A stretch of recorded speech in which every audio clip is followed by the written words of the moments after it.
My name is Cheryl Ciecko from avoidingmold.com. In this video, I'm going to talk about removing mold from carpet.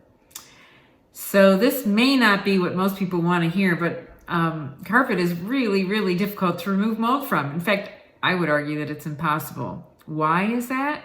Because carpet is made up of fibers, twisted fibers. And it can be any material. It could be wool, it could be some sort of polyester type materials, but they're twisted fibers, whether they're shag carpeting or whether they have a loop. They're twisted fibers of yarns that are very complex and have a lot of cavities and little spaces in them. And what you need to know about mold is that mold lives on dirt and dust. The amount of dirt and dust that we can't even see, it's so small. So we can't see the mold spores and we can't see dirt and dust. So what I typically would advise people is that if you can't clean an item so that you could eat off of it, then you probably can't save it. And there's a good chance that it's going to be harboring mold and dust.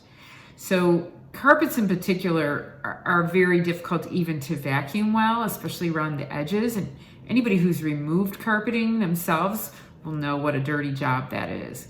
So the dirt and dust that the mold spores can be living on get stored in the fibers of the carpeting, and it's basically impossible to completely remove that. Any kind of carpet cleaning adds moisture to the carpeting, adds moisture to the pad, and can actually accelerate growth of mold. In addition to some of the scents and the fragrances that they put in those cleaners, that's also toxic.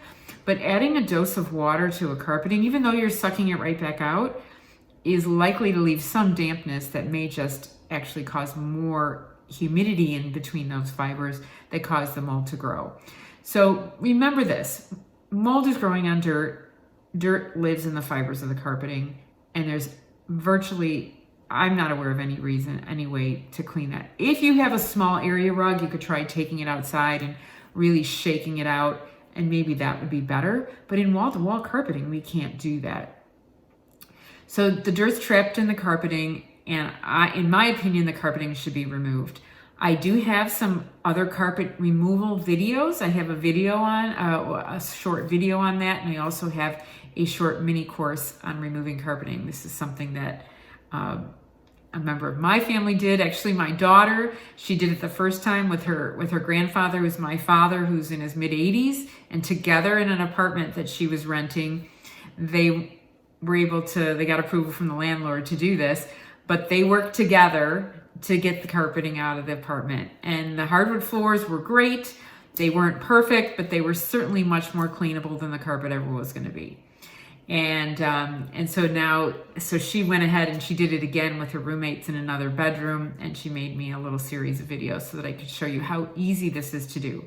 But the short story on removing carpeting is that we're going to want to spray it to keep the dust down, because there is so much dust in carpeting. So you're going to spray it with soapy water. It could be just dish detergent, but just lightly spray it so that the dust is kind of matted down. And dish detergent is really good because it's sticky.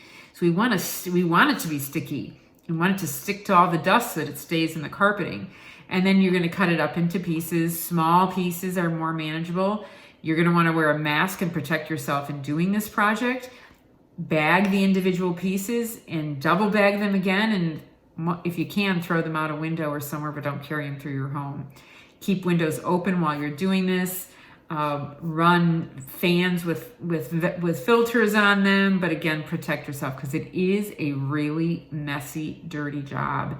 And once you see how much dust and dirt is stored in carpets, especially carpets that have been around for any length of time, you'll understand how much the potential for mold to be growing on that dirt and dust really is. So be careful. Check out my other resources related to carpeting and molding carpeting, and know that you're going to be better off. Even if there isn't hardwood floors under your carpeting, you can clean plywood. You can clean a subfloor. It's easier to clean a subfloor, and it will be cleaner than your carpeting. If necessary, wood floors that are subfloors can be painted. A nice quality paint, you can use that temporarily while you're waiting to get something else that you might not have the money for it at the moment. So that's my tip. You can buy area rugs too. We did do this, I think, when one of my children was a baby.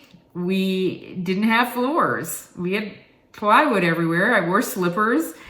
We did clean them. And once my son started crawling off of the rug that we would put him on, we figured out a way to get some hardwood floors put in. But it does happen that you can do this temporarily in steps, but don't live with moldy carpeting. So I hope this is helpful. Like my Facebook page, Cheryl Ciecko Architect, and follow me at avoidingmold.com. Get my newsletter. Look for some of those freebies about carpet cleaning here on the website, and my other courses that I have for other topics related to cleaning mold in buildings. And I look forward to seeing you on the next video. Thanks for watching.